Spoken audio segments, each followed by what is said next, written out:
today's gospel is so deep and meaningful, so that it is very difficult to explain or to explore the whole message of this gospel. So we have to start from one out of those messages.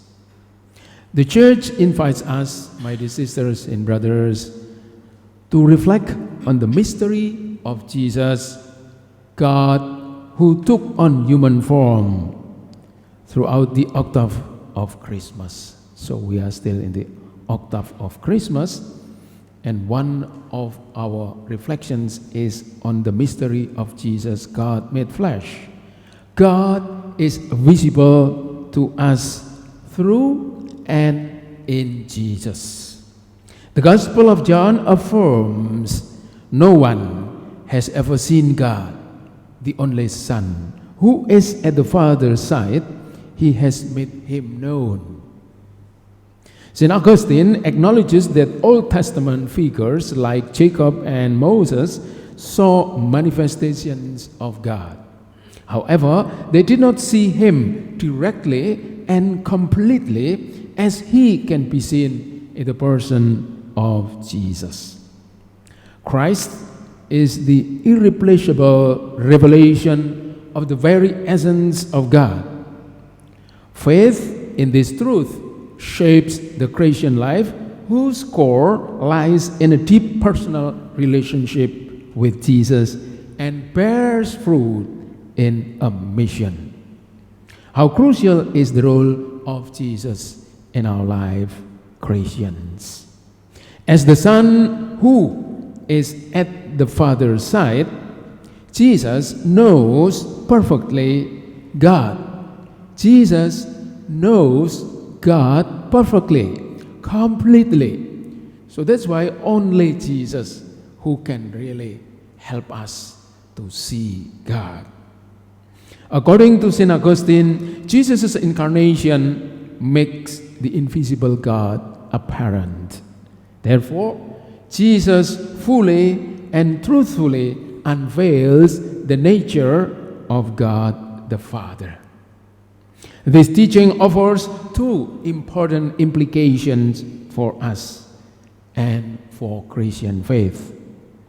First, it instructs Christians to build a personal connection or relationship with God only through Christ.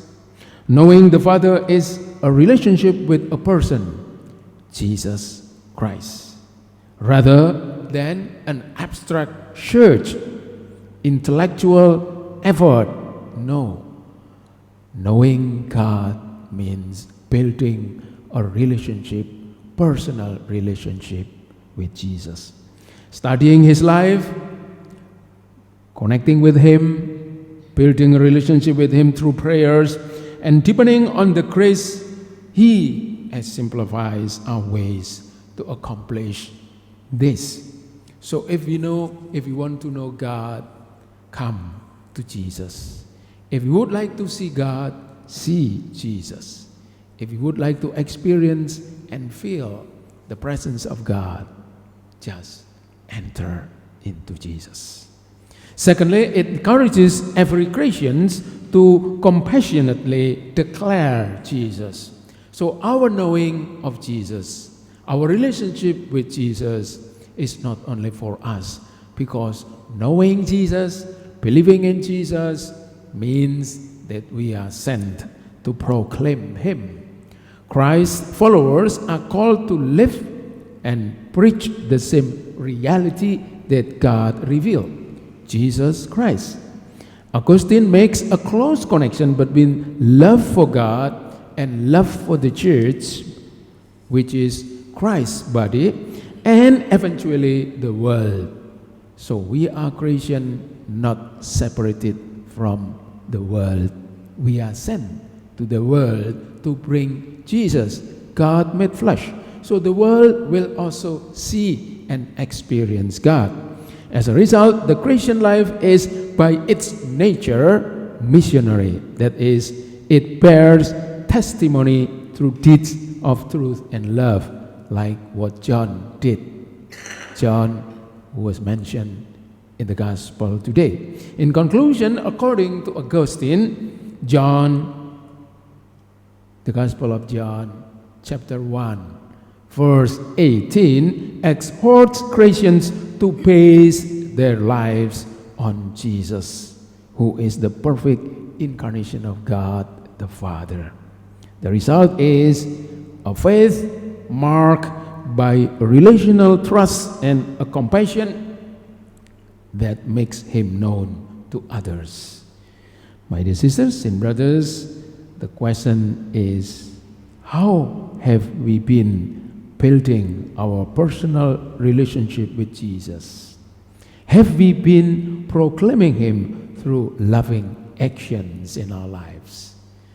Again, through Jesus and only through Jesus, we will see God.